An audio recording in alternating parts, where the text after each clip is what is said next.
किसी ने क्या खूब कहा है कि ठोकर खा खा कर हम भी दुनियादारी सीख लिए, वरना हर झूठे आंसुओं को हम भी सच्चा मान बैठते थे। नमस्कार, प्रणाम। मैं प्रियंका पांडे। आज जो मैं आपके सामने एक स्टोरी लेके आई हूँ, वो बहुत ही छोटी सी स्टोरी है। पुराने समय के एक राजा की।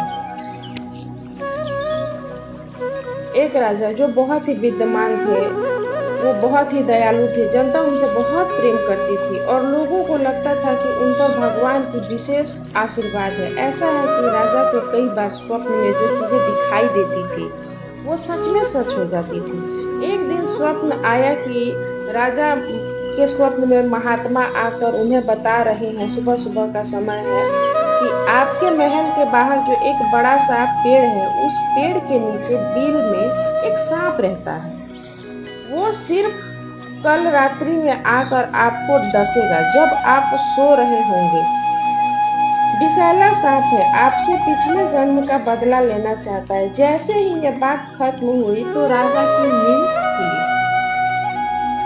राजा दौड़ करके अपने गुरु के पास गए, जो उनके राजगुरु थे, उनके पास गए और जा करके अपने स्वप्न के बारे में बताने लगे। तो राजा के जो राजगुरु थे, उन्होंने कहा कि देखो, ऐसा है राजन, कि सपने में जो आपके घटता है वो सच में सच भी हो जाता है। इसलिए आपको ये बात गंभीरता से लेनी चाहिए, और स्वप्न में महात्मा बता कर गए हैं तो यह घटेगा। इसलिए वो सिर्फ सर्प जो है वो आएगा और आज रात्रि में आ करके अपना बदला अवश्य लेगा। इसलिए अब आप ये सोचिए कि करना क्या है। राजा का मंत्री भी वही था। उसने कहा, इसमें सोचना क्या है महाराज, आप आज्ञा तो दीजिए, जा करके अभी खत्म कर देते हैं। राजा ने कहा, नहीं, ये दोष नहीं ले सकते, और वो अपने पिछले जन्म का बदला लेना चाहता है और अब शत्रुता उसे लेना ठीक नहीं है। राजा ने कहा, मुझे थोड़ा समय दो सोचने के लिए। राजा जो है, उन्होंने बहुत सोच विचार किया। बहुत सोचकर फिर एक सुझाव आया उनके मन में, तो उन्होंने अपनी सुझाव को सबको बताया कि एक काम करते हैं, जो राजमहल के बाहर एक बड़ा सा पेड़ है, जिसके नीचे बिल में सर्प रहता है, जहां से वह निकल करके आएगा तो शाम होने तक वहां से लेकर हमारे बेडरूम तक, जो राजा का शयन कक्ष था, बोले यहाँ तक जो है फूलों का एक सुंदर सा बिछौना तैयार कर दो, फूल ही फूल सजा दो और सुगंधित इत्र भी छिड़क दो, उसे मनमोहक बना दो और जगह जगह बड़े बड़े गमले परातों में दूध रख दो। उसका स्वागत सत्कार होना चाहिए। मंत्री ने कहा, महाराज, आप ये क्या उल्टी सीधी बातें कर रहे हैं? वो तो आपसे अपना बदला लेने वाला है, और आप हैं जो उसको मारने के जगह उसके लिए फूलों का बिछौना कर रहे हैं, उसके लिए दूध रखवा रहे हैं, इत्र छिड़का रहे हैं। राजा बोले, नहीं, जो मैं बोल रहा हूँ तुम उसे करो और चुपचाप वही करो। ऐसा ही हुआ। राजा ने जैसा बताया, मंत्री ने वैसा ही करवाया। सबने राजा की बात को मान ली और फूलों की एक लंबी चौड़ी सड़क तैयार कर दिया गया।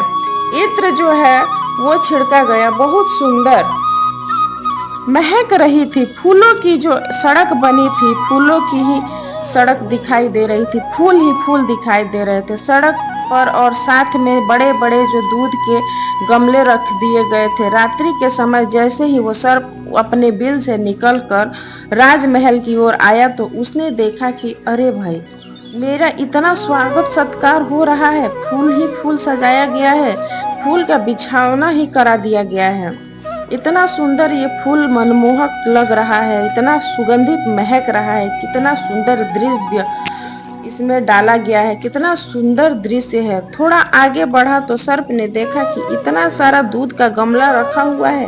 राजा के जो सैनिक थे वो सब देख रहे थे, लेकिन परेशान नहीं कर रहे थे, उसे रोक नहीं रहे थे, न ही ये कह रहे थे कि तुम अंदर मत जाओ, जाने नहीं दे रहे थे, सब जाने दे रहे थे।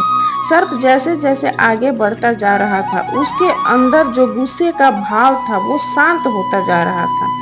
अंदर से निर्मलता आती जा रही थी, अंदर से प्रसन्नता आती जा रही थी। उसे लग रहा था, वाह, राजा तो बहुत ही अच्छा है। और जैसे ही वो बेडरूम तक पहुंचा, राजा के बेड तक पहुंचा।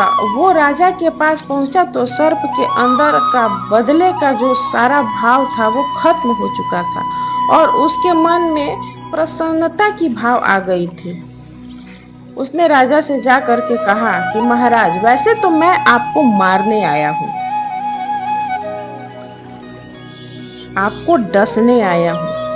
राजा ने कहा, हाँ हाँ, तुम ठीक कह रहे हो, मुझे पता है कि तुम मुझे मारने आए हो, तुम मुझे डसने आए हो। इस पर सर्प जो है राजा की बातें सुनकर बोला कि जब आपको सब कुछ पता था तो फिर आप मेरे लिए इतना भव्य स्वागत क्यों किए, इतने सारे दूध का बंदोबस्त क्यों करवाया, मेरे लिए बड़े बड़े परातों में, बड़े बड़े गमलों में दूध का बंदोबस्त कराया, इतने सुंदर सड़क बनाए, फूल की लंबी चौड़ी और सुंदर ही सुगंधित इत्र भी छिड़कवाया।